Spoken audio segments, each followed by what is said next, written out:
What's going on, everyone? Welcome back to the show. So I'm going to show you guys this clip. This is from Social Security Works. This is the executive director of Social Security Works, and he is going to be trying to have a conversation with Marjorie Taylor Greene about Social Security. And the reason that we're looking at some of these different politicians is because the talk of cutting Social Security is out there. You have politicians talking about this. Now, she's not one of them.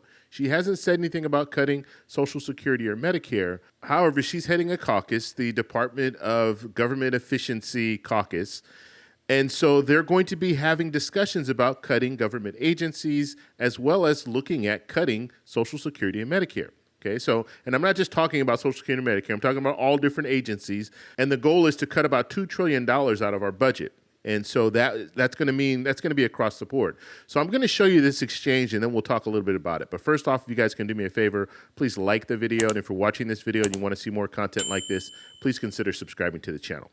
Okay, so let's go ahead. I'll play the clip, and then we'll talk a little bit about it. Here we go. This is a mailing. This is a mailing from the American. This is Donald Trump. Trump. We all campaigned on protecting seniors' Social Security. You can't lie about it. See, yeah, this is your political agenda. You know what? We don't care. That's Donald Trump. That's Donald Trump's mailing. No, you are.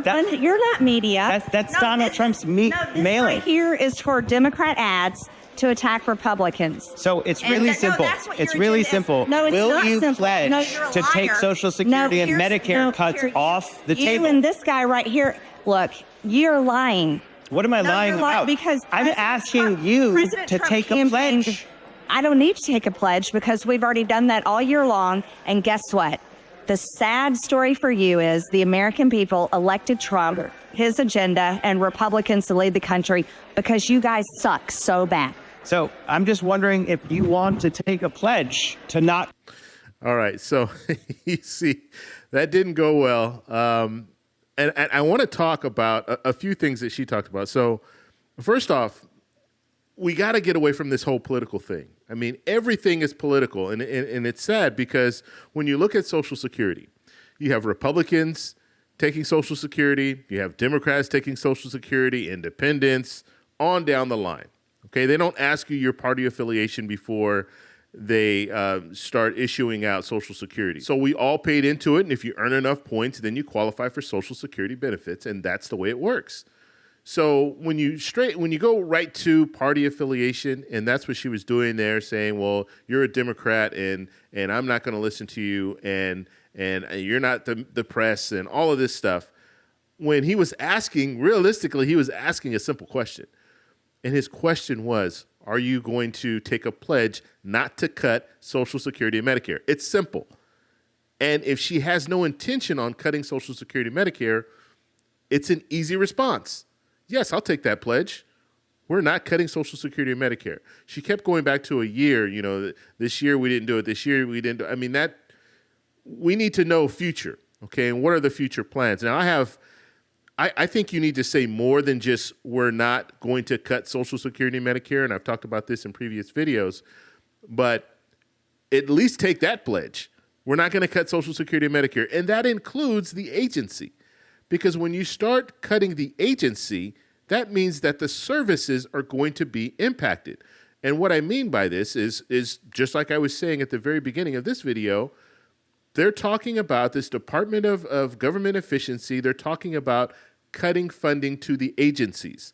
That's how they're going to save money. Now, you're not going to be able to save $2 trillion just by cutting funding from the agencies. But when you start cutting funding from the agencies, that means that services are going to be impacted. So that means that if I had a question and I need to call the Social Security Administration or call Medicare to find out some information, guess what?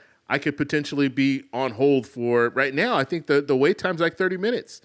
Wait time's 30 minutes. You call on the phone, you have to wait 30 minutes. And you can imagine if they cut funding to Social Security, then that's going to mean that 30 minutes could be 60 minutes. It could be a situation where it's not even, realistic for someone to wait on the phone that long just to talk to someone. And then when we talk about claims, if you have a Social Security disability claim, just filing that claim, it could take a longer time before you get a response. And all that time you're trying to make ends meet, but you have to wait until they're able to do the background and all the stuff they need to do to come back to you and tell you if you qualify or you don't qualify for disability. And these are programs that you pay into. You pay into Social Security disability, you pay into Medicare, you pay into Social Security. And if they start cutting the services, cutting that in, that's going to impact everyone. And when we look at some different agencies, some of these agencies we pay by taxes. Yes, we pay for those agencies, but we don't directly pay when it comes to a FICA tax and things like that. We don't directly pay like that. And so I just found it interesting that she wouldn't even take that pledge and say, yes, you know what, I'm not going to cut. Or even maybe later down the road, okay, there was an altercation there. Maybe she wasn't listening exactly what he was saying and all that. But maybe put out a tweet later saying, you know what, I'm taking the pledge not to cut Social Security and Medicare. And I'm hoping that this executive director is going around from Social Security Works. Hopefully he goes around, he's asking more people, not just her, but asking other politicians if they're willing to take a pledge.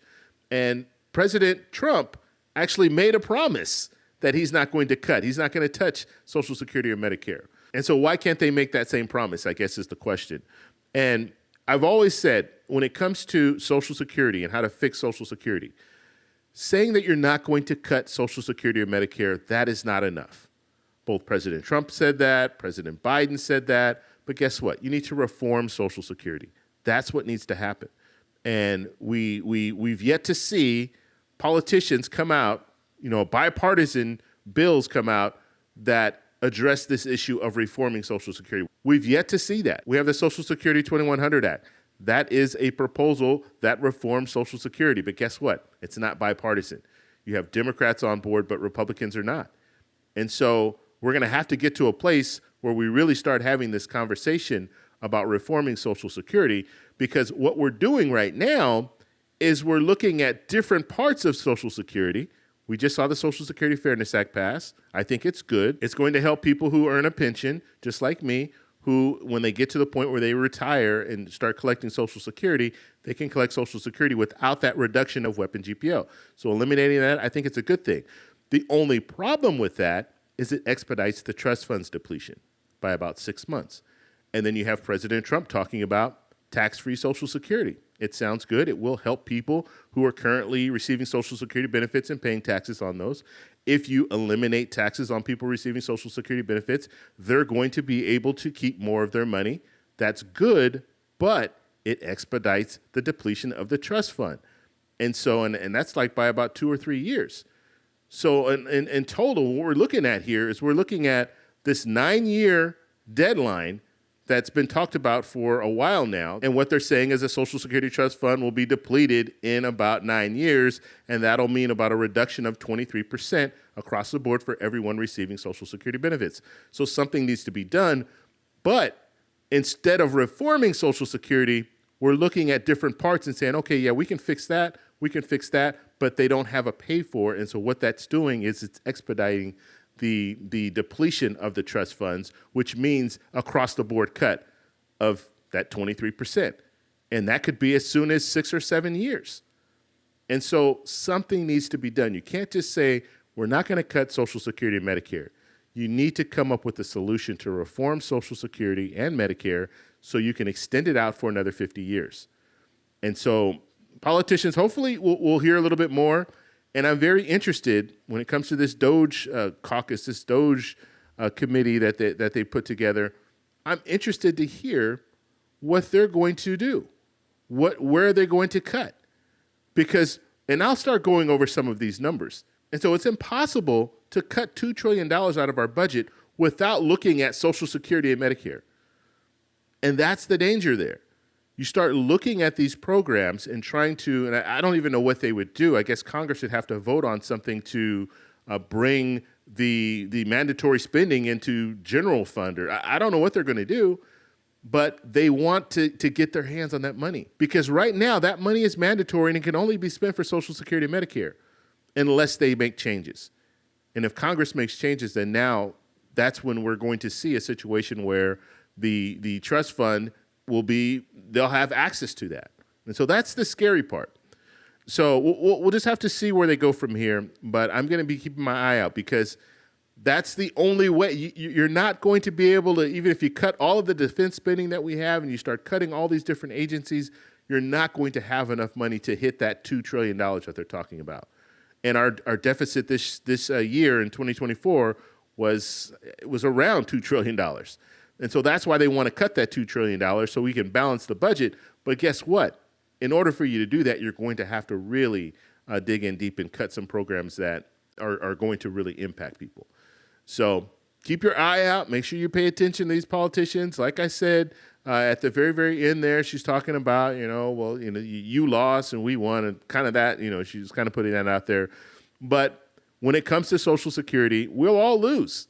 We will all lose, whether you're a Democrat or you're a Republican. If they cut Social Security, guess what? Everyone loses. And so if you want to start talking about, the people have spoken this and this and that, everyone receiving Social Security benefits and those people who want to receive Social Security benefits in the future, they're going to be impacted by what these politicians do right now. And that's a fact. And when you start, and just to even go a step further, when you hear politicians talking about, we want to move that full retirement age from 67 to 70, that's going to impact people who are not currently receiving Social Security benefits. People like me in 14 years, I want to collect Social Security benefits, and right now I could collect it at 67 if they kept the full retirement age the same.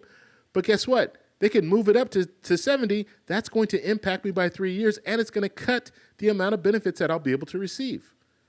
And so it's going to impact not only the people who are currently receiving benefits, but also the people who are hoping to receive benefits. And that might even push your retirement up to 70, because you might not be able to retire. You might not be able to afford to retire without Social Security as a part of that. And so it's a new year, so we're going to be looking at these politicians to see where they're going and what they're making a priority. But I can tell you, right now, it doesn't look good. It really doesn't. And we've already heard some politicians come out talking about cutting Social Security, or we have to take a serious look at Social Security. They're saying that right now.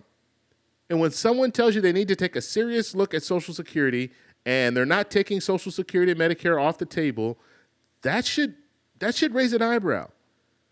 You should look at that and say, okay, well, if they're keeping it on the table, what are they going to cut and how are they going to do it? Because I'll go back to this, and this will be the last thing that I say. When it comes to the funding for Social Security, it's specific for Social Security. It's FICA. That money comes in through the payroll contribution, goes to the Social Security Administration, ends up in the trust fund, and then goes out to pay benefits. That's the system. And so if they're talking about making cuts, they're going to have to make cuts to that system.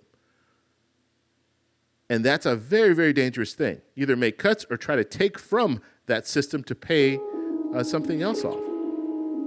So I want to know what you guys think, so let me know in the comments below. If you like this video, please give me a thumbs up. Please subscribe for more, and I'll talk to you in the next one. Bye.